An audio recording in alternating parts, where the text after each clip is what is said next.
¿Qué tal? Bienvenidos a la práctica número 23. En esta práctica vamos a continuar hablando de los circuitos integrados y en particular de las compuertas lógicas y de la compuerta lógica NOT.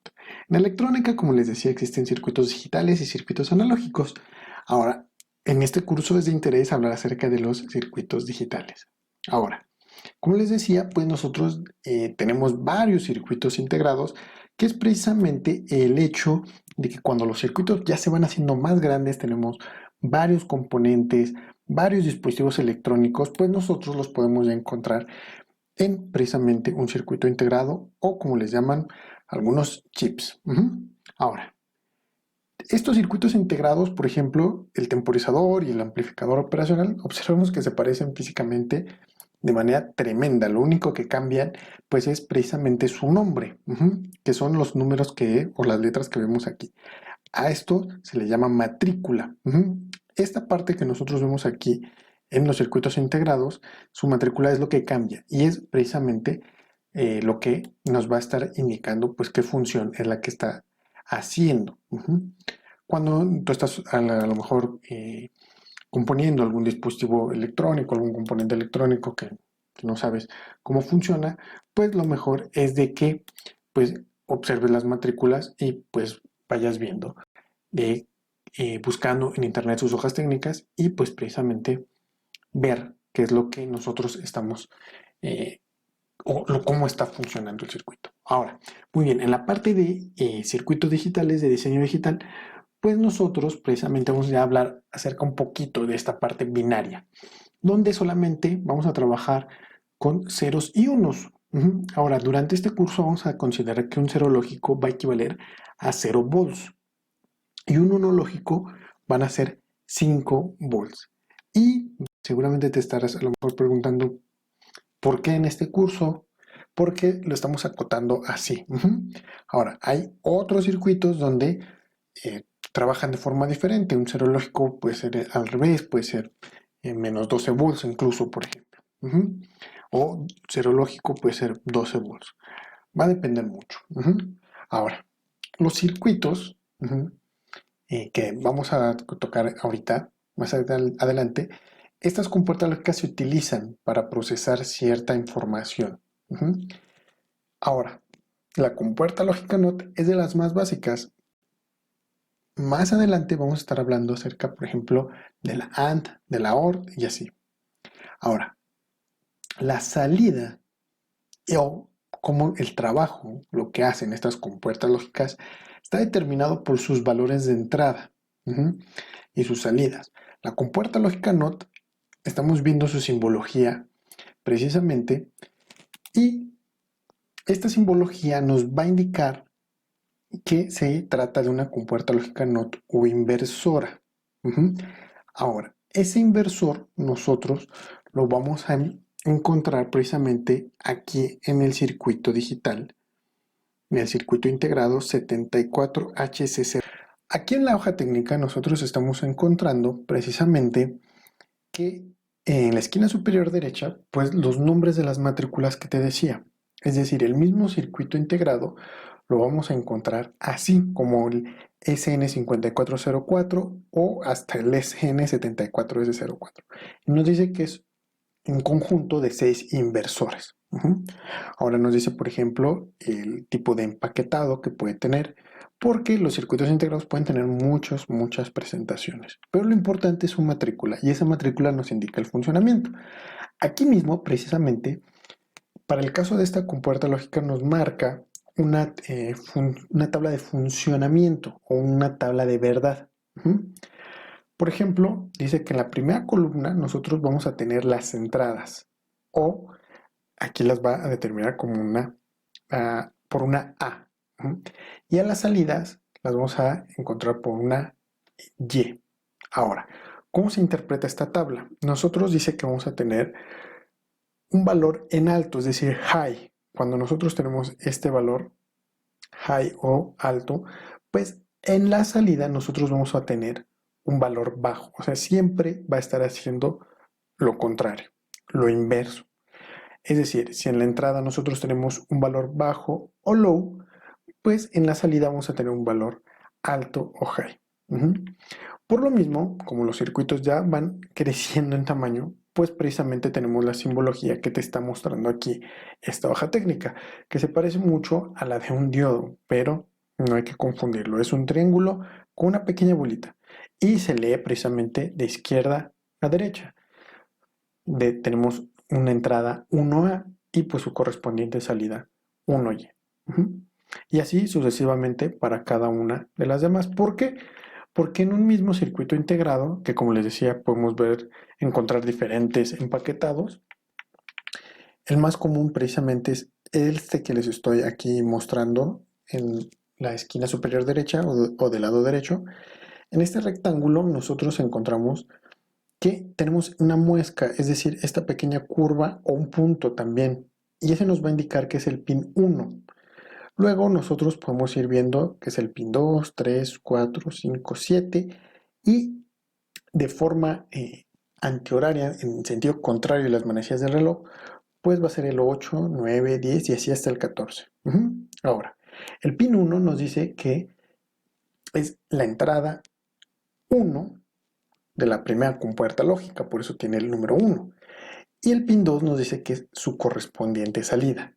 Luego el pin 3 nos dice es otra compuerta lógica NOT igual inversora, pero es la entrada de otra, es la 2A. Y luego la 2Y y así sucesivamente se van una tras otra. Luego, por ejemplo, aquí cambia un poquito en las 8 y 9. Nos dice que las 9 es la cuarta compuerta lógica inversora, es decir, la 4A. Está su entrada en el pin 9 y en la salida, pues nosotros la vamos a encontrar en el pin número 8. Si observamos, por ejemplo, para otros empaquetados, que es este, pues cambia un poco porque tenemos el 1A de este lado y luego en la 14 tenemos el 1Y. Y así se van cambiando luego el 2 y el 3, porque observemos que cambian BCC y GND. GND es donde nosotros lo vamos a... BCC y GND es donde nosotros vamos a suministrar energía al circuito integrado para que pueda pues, hacer sus operaciones, sus funciones. En donde dice BCC, que es el pin número 14, nosotros vamos a suministrar un voltaje de 5 volts. Y en GND, pues precisamente ninguno sería nuestro voltaje o nuestra terminal negativa. Más abajo pues nos indica cómo está el diagrama. Cada uno pues esto es para cada compuerta, todos este circuito. Ahora, aquí pues también nos indica su hoja técnica los valores máximos que nosotros podemos suministrar. Por ejemplo aquí 7 volts. Y pues en la entrada de este tipo de compuertas, pues 5.5 y 7 volts. Es decir, que si suministramos más voltaje por cualquier cosa, pues vamos a dañar nuestro circuito integrado. También las condiciones de operación recomendadas. Por ejemplo, aquí nos dice que un voltaje de alimentación o un supply voltage, pues mínimo tiene que ser de 4.5. Normalmente tiene que ser de 5. Nosotros tenemos que apuntar a que siempre le estén llegando 5 volts y máximo pues 5.5 o incluso observen que para el caso del SN7404 dice máximo 5.25, no más. También otros valores, estos valores son bien importantes porque nos indican, por ejemplo, el voltaje de entrada alto y el voltaje de entrada bajo. Estos valores de entrada, pues observemos que nos indica aquí el mínimo 2, 2, 0.8 y 0.8. Esto es un intervalo. Entonces es muy importante tenerlos en cuenta. También, por ejemplo, la corriente de salida, pues como la vamos a estar teniendo. Y pues más parámetros. Ahí, por ejemplo, el voltaje, los segundos, o más bien los nanosegundos a los que pueden trabajar. Y así nosotros tenemos más y más y más de pues cada uno de los circuitos integrados. Ahora, muy bien, nosotros vamos a pasar a nuestra práctica. Y observa que yo aquí ya armé esta práctica.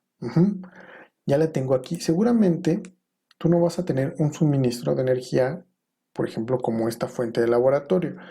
Puedes ocupar aquí pues nosotros te recomendamos que puedas utilizar, de ser posible, pues una fuente de computadora, puede ser una fuente de computadora reciclada, un eliminador. Ujú. No recomiendo las baterías de 9 volts porque se pueden acabar muy rápido. Puede ser a lo mejor un conjunto de baterías, pero recuerda que este conjunto de baterías pues nos da en promedio 6 volts. Entonces tampoco lo recomiendo tanto. Yo te recomiendo que o puedes ocupar un eliminador o pues en dado caso pues una fuente de voltaje de alguna fuente de computadora. Funcionan bastante bien. Ahora aquí estamos integrando varias prácticas. Aquí primero estoy colocando un diodo. Ujú. Este diodo nos va a servir para que en caso de que te equivoques o nos equivoquemos al polarizar al revés, pues el diodo va a decir, ok, no pasa nada, te equivocaste, no va a funcionar absolutamente nada, y pues acomódalos bien porque pues recordemos que el diodo solamente permite el paso de energía en un sentido. Ahora, a continuación, precisamente como los circuitos integrados, las compuertas lógicas trabajan a 5 volts, pues tenemos el regulador de voltaje. También aquí es otro circuito que pues nosotros ya tenemos aquí con sus capacitores. Seguramente no vas a encontrar estos valores de 0.33 microfaradios y 0.1 microfaradios en este tipo de capacitores, que son los que recomienda la hoja técnica. Entonces los vas a encontrar probablemente en condensadores polarizados. Aquí estos condensadores, nada más ten la precaución de que esta banda esté apuntando siempre al voltaje menor. En este caso, pues nuestro ground sería este. Aquí está. El voltaje de entrada, aquí lo tenemos, que es el que viene de nuestra fuente. Luego ponemos nuestro capacitor, este de aquí. Luego tenemos nuestro otro capacitor que vamos a poner aquí y su voltaje de salida que ya va a estar aquí. Todo este nodo va a ser de 5 volts. Muy bien. Ahora voy a colocar el capacitor correspondiente pues aquí a un ladito abajito del regulador de voltaje. Muy bien. Ahora, aquí nosotros vamos a tener pues el voltaje de nuestra fuente, pero lo importante es de que ya llegado este punto hasta acá, en el nodo que tenemos marcado como positivo, en este nodo pues vamos a tener los 5 volts regulados del circuito integrado de los 5 volts que tenemos aquí, el 7805. Luego tenemos un deep switch, que es un switch que en la parte de arriba, en el nodo número 9, lo estamos conectando al voltaje positivo, es decir, a los 5 volts. Luego observa que el deep switch solamente se puede conectar así. De hecho, la protoboard, nuestra tablilla de pruebas, está diseñada con esta canaleta para que nosotros podamos conectar el deep switch o los circuitos integrados así. Nosotros no podemos estarlos conectando, por ejemplo, en la parte de acá arriba, en los nodos. ¿Por qué? Porque recordemos que los nodos precisamente nos van a estar funcionando. Por ejemplo, vamos a intentar conectar aquí este. Este circuito integrado, si yo lo quiero dejar aquí así conectado, esto no va a funcionar. ¿Por qué? Incluso ya no podrías hacer más conexiones. Y para empezar, estás conectando estas dos terminales. Observa que es la del puntito blanco y la otra aquí arriba. Entonces, pues estarías conectando dos terminales simultáneamente. Entonces, eso no se hace así. Solamente se pueden conectar así como lo estamos viendo. Ahora, también otra cosa que tiene nuestro deep switch es que tenemos una resistencia o un resistor de 330 ohms aquí abajo, precisamente para que cuando lo activemos, aquí se cierre el circuito y pues no haya un cortocircuito. Por eso conectamos este resistor de 330 ohms aquí. Ahora, precisamente de la conmutación del cambio que nosotros vamos a hacer aquí con nuestro deep switch, vamos a jalar un cable que es el primer entrada inversora que nosotros tenemos aquí. Aquí está la muesca y aquí está el puntito del 7404 que te decía, que te comentaba hace un momento. También aquí va a estar la salida de esta inversora. Aquí está. Y de esta salida estamos conectando un resistor de 330 ohms con su LED. Aquí está el ánodo y el cátodo. Recuerda que lo debes de conectar en el sentido adecuado para que funcione bien. También aquí está su tierra o GND que va en este nodo y lo estamos conectando aquí precisamente a nuestra fuente. Y por último, la potencia o el voltaje que es de VCC de 5 volts, pues aquí lo estamos conectando en el nodo 15 al nodo que nosotros tenemos de los 5 volts. Vamos a iniciar la simulación para observar qué es lo que está pasando. Muy bien, aquí ya hemos iniciado la simulación. Observemos que tenemos hasta 20 volts aquí en nuestra fuente de alimentación. Sin embargo, nosotros aquí en el nodo que tenemos en la parte superior vamos a tener 5 volts. Aquí el circuito está abierto. Observemos que aquí en la parte de abajo pues estaría apagado y nuestro LED está encendido. Ahora cuando nosotros lo movemos hacia arriba, pues lo que va a pasar es de que nuestro LED se va a apagar, así dando pues el funcionamiento inverso.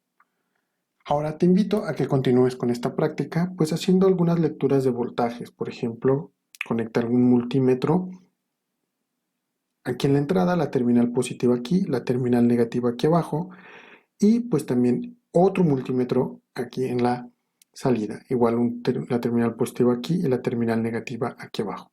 Para que tú puedas observar pues con tus propias lecturas pues lo que está pasando en la función lógica. Espero que esta práctica te haya sido de mucha utilidad. Nos vemos en las siguientes.